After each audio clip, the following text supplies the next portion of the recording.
I've seen them pop, not tonight, but I have seen them in the past pop in and out of there. So if you do see something, say something, because that's fun. But anyway, 1896, Pearl's boyfriend, Scott Jackson, went to dental college in Cincinnati.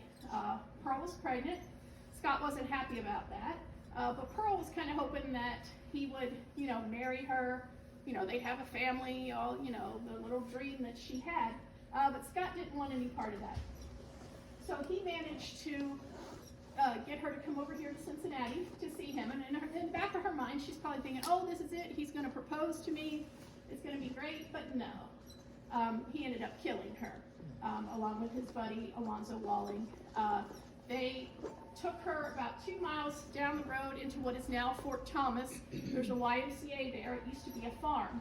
And on that property, they slit her throat and basically cut her entire head off. The mystery with Pearl is what happened to her head, because her head was never found. Her body was found the next morning by a 12-year-old boy who was cutting through that field on his way to school. Found her headless body just lying in the field. But her head has never been found.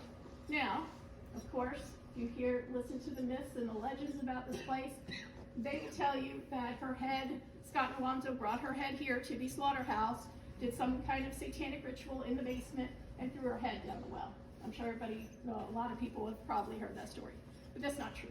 In 1896, the distillery was here, fully operational. There's no way they could have walked in here with a head.